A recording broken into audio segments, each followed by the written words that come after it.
A dictator's last broadcast. What does the fall of a dictator sound like? Is it the roar of a crowd, the crack of a rifle, or the dead silence of a people who finally stopped pretending to cheer? In Romania, it was all of that and more. And it was broadcast live. December 21st, 1989. Bucharest, Romania. It's bitterly cold. Tens of thousands of people are packed into Palace Square, barely able to feel their fingers, but they've been ordered to stay. Most came not of their own will, but by force, dragged from classrooms, factories, government offices. They're here for one reason: to cheer for a man who has ruled their country like a paranoid king for nearly a quarter of a century, Nicolae Ceausescu. But today won't go according to plan. What was meant to be a triumphant show of unity would become one of the most surreal, chaotic downfalls of a dictator in modern history, one that unfolded in real time on national TV and ended with a televised execution just days later. To understand the collapse, you have to understand the pressure cooker that was Romania under Nicolae Ceausescu. Since the 1960s, Ceausescu built a regime that combined brutal repression with a cult of personality that rivaled North Korea's. His face adorned everything from currency to classroom walls. His speeches were mandatory viewing. Schools taught that he and his wife, Elena, were the parents of the nation. But behind the curtain of state propaganda lay a crumbling country. Ceausescu's obsession with paying off national debt led him to export nearly all of Romania's agricultural and industrial output, leaving everyday citizens to starve. The electricity was rationed, heating was unreliable in the dead of winter, and the secret police, the Securitate, was everywhere. They didn't just monitor phone calls, they encouraged children to spy on their own parents. One Romanian dissident, Doina Cornea, described life under Ceausescu as a prison in the open air. She would eventually be arrested, interrogated, and silenced, like so many others. Ironically, the collapse of Ceausescu's regime didn't start in Bucharest or even with political revolutionaries. It began in the far western city of Timișoara with a pastor. His name was Laszlo Tokes, a Hungarian Reformed Church minister who dared to speak out, not with weapons but words. He criticized the regime's treatment of ethnic minorities, its economic failures, and its spiritual emptiness. The state tried to evict him. The locals resisted. On December 17, 1989, the military was ordered to fire on the crowd of protesters defending him. They obeyed. But something changed that day. Word of the massacre spread, first in whispers, then in shouts. By the time it reached Bucharest, it was like a spark hitting dry tinder. Ceausescu thought he could snuff out the rising flame with a show of force, or rather, a show of support. On December 21st, he called for a mass rally in Bucharest to demonstrate the people's loyalty. It was to be broadcast live on Romanian television, a propaganda event for the ages. The square was packed with over 50,000 people. Giant speakers pumped artificial cheering into the air. From the balcony of the Central Committee building, Ceausescu smiled and waved, arms raised like a champion boxer. And for a few moments it seemed to work. But then the illusion shattered. Somewhere in the back, a voice booed. Another shouted. Panic rippled through the crowd. The fake applause couldn't drown out the truth anymore. On live TV, Ceausescu's confusion was visible. He froze. He held up his hands and tried to hush the unrest like a schoolteacher, quieting a classroom. Elena, ever defiant at his side, barked orders. Their bodyguards began to panic. Someone was storming the building. The broadcast cut out. The crowd and the country erupted. This wasn't just the downfall of one man. This was the collapse of an illusion. The end of a regime built on control, surveillance, and fear. And what makes Romania's revolution unique is not just its violence or speed, it's that the dictator's unraveling was documented in real time, both by cameras and by the people who had been forced to pretend for too long. This story isn't just about Ceausescu. It's about what happens when a regime that silences its people suddenly loses control of the narrative. It's about the power of truth, even when spoken in a whisper. And it's a warning, about how propaganda, fear, and unchecked power can hold a nation hostage until one day they don't. The day after Ceausescu's televised humiliation, Romania erupted. And unlike past uprisings this time, something was different. The people had reached a point of no return. December 22nd, revolution reaches critical mass. As morning broke over Bucharest, chaos reigned. People who had just days before whispered their frustrations behind locked doors were now flooding the streets, chanting openly, "Jos Ceausescu! Down with Ceausescu!" Factories emptied. Workers, students, pensioners, even children joined the marches. Across the country, the regime's core assumptions, fear, loyalty, silence, had collapsed. But Ceausescu was still clinging to the illusion of control. From the Central Committee building, he issued desperate orders: tanks to the intersections, troops to the public squares, Securitate snipers to the rooftops. It wasn't crowd control. It was war against his own people, and the streets ran red. One survivor, Ioana Popescu, a student at the University of Bucharest, remembered hiding behind overturned buses while bullets flew above her head. Her best friend was shot next to her. She never went back to retrieve the body. There was no time and no safe route. "We just ran," she said. "All I could hear was screaming and glass." By that evening, the water cannons were out, not to push back crowds, but to wash the blood from the pavement.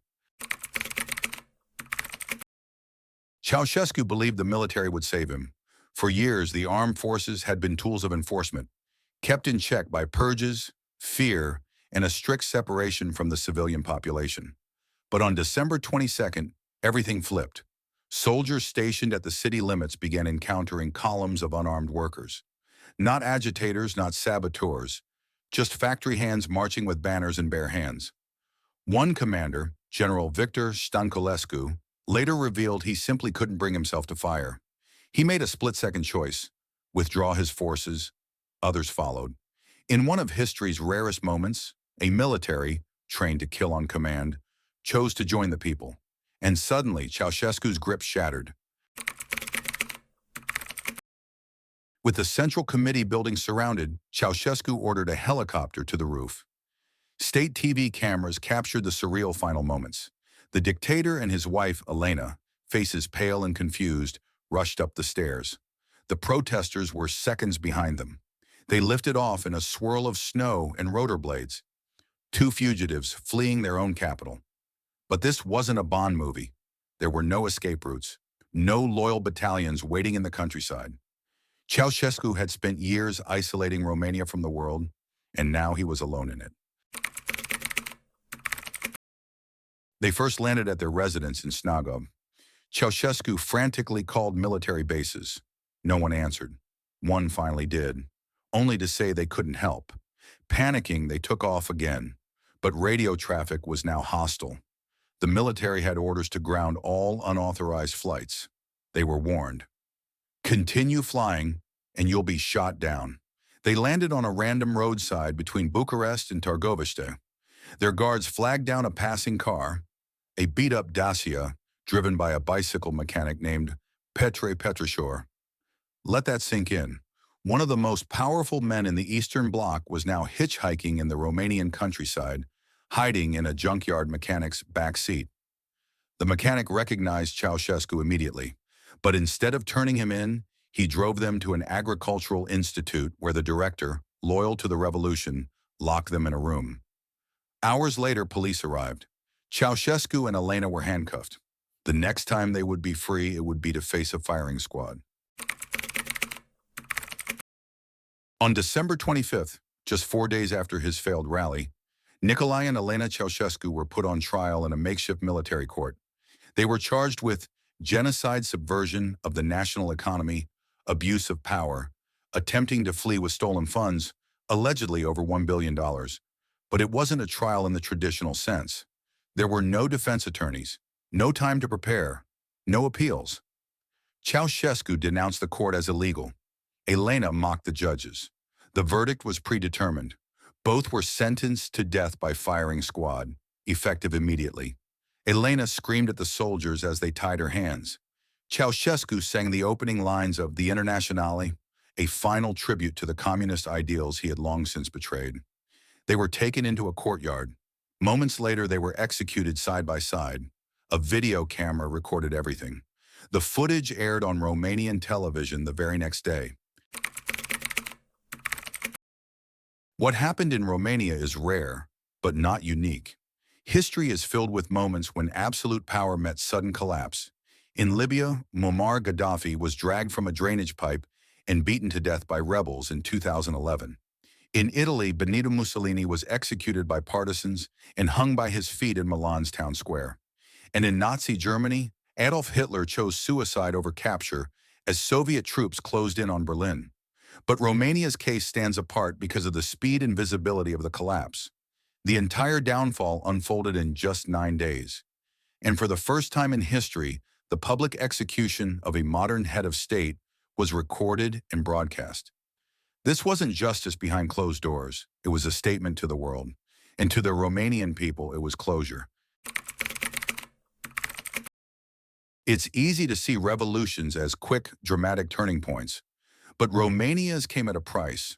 Over 1,100 people died, most of them after Ceausescu fled. Why? Because the Securitate, the secret police, didn't all give up. They launched chaotic, violent counterattacks, refusing to believe their reign was over. In many cities, no one knew who was giving orders anymore. Soldiers shot at shadows, civilians hid in stairwells. The airwaves were flooded with misinformation and conspiracy. Some believed a phantom army of loyalists would return. The revolution ended only when the new government, led by Ion Iliescu, declared full control and promised elections. But the trauma remained. On December 26, 1989, Romanian television played the most shocking footage in the country's history. The lifeless bodies of Nicolae and Elena Ceausescu slumped at the base of a military wall. Proof, finally, that the regime had fallen. People cried in the streets, not for the Ceausescus, but for the dead, the disappeared, the tortured, for what had been lost over decades of dictatorship. In cities like Timișoara, candles flickered on every street corner. Photos of the young, students, workers, mothers, who had been killed by snipers in the final days of the uprising were taped to lampposts. The people had won, but the cost was seared into the soul of a nation. Romania was now free, but freedom, as it turns out, is complicated. The new government, led by Ion Iliescu, himself a former member of the Communist Party, promised democratic elections. And in May 1990, Romania held its first free vote since 1937. It was a powerful moment, but it wasn't without controversy. Many Romanians worried, had they traded one version of authoritarianism for another? Former communists were still in power. The Securitate hadn't fully dissolved, and justice for the Ceausescus felt more like vengeance than democracy. Rebuilding would be a slow, painful process. But it began. Over the next 2 decades, Romania dismantled its centralized economy, joined NATO in 2004, and became a full member of the European Union in 2007. It opened itself to the world after decades of isolation. Still, the shadows of the past linger. Even today, many survivors say they feel the trauma in their bones. A fear of being watched, a reflex to whisper, a deep distrust of power. This is the question that lingers. Some assume that once the tyrant is gone, the problem is solved. But dictators don't just control governments. They shape cultures, rewrite history, and make fear part of everyday life. For 24 years, Nicolae Ceausescu built a world where neighbors spied on each other, children sang his praises at school, and entire families disappeared for a whispered joke. When that kind of system falls, it leaves a vacuum. And filling it requires more than elections or new laws. It requires healing, truth-telling, relearning what it means to trust. Some countries do this well, others don't. The Romanian Revolution holds a mirror to every society that has endured repression and dared to rise. Consider Chile, where after dictator Augusto Pinochet stepped down, the country spent decades uncovering mass graves and declassifying secret police files. Or South Africa, where the Truth and Reconciliation Commission heard thousands of testimonies after the fall of apartheid. Not to punish, but to confront history and begin to mend. Romania's reckoning was more fragmented. For years, many of the same people who propped up Ceausescu remained in public life. A full accounting didn't come until much later, but slowly, painfully, it did. In 2016, the Military Prosecutor's Office formally acknowledged that the 1989 revolution had been a massive armed confrontation between the people and the state, and that many of the post-uprising deaths were caused by fabricated enemy threats, created to justify more killing. It was a small measure of truth, but truth matters. One of the most iconic symbols of the Romanian Revolution is a flag, the national tricolor with a hole in the center. Why the hole? Because during the uprising, protesters ripped out the communist emblem from the middle of the flag and waved it through the streets. It was their way of saying, "We want Romania," not the dictatorship that claimed to represent it. That image remains a powerful metaphor. Dictators often try to claim the soul of a nation. They say, "I am the state," but when people fight back, they reclaim that identity, sometimes with silence, sometimes with shouts, and sometimes with flags full of holes. If there's one thing to take away from the fall of Nicolae Ceausescu, it's this. Even the most totalitarian regimes can fall, but only when ordinary people stop being afraid. For years, the Romanian people lived under one of the most brutal dictatorships in the modern world. They were hungry, silenced, and watched by one of the largest secret police forces per capita in history. But they didn't stay silent forever. It started with a single act of courage, a priest in Timișoara refusing to be arrested, then a crowd protecting him, then a city, then a country. Tyranny isn't toppled by tanks or speeches. It's toppled when people decide that enough is enough, even when the risk is death. That's what makes Romania's revolution not just a story of destruction, but of resurrection.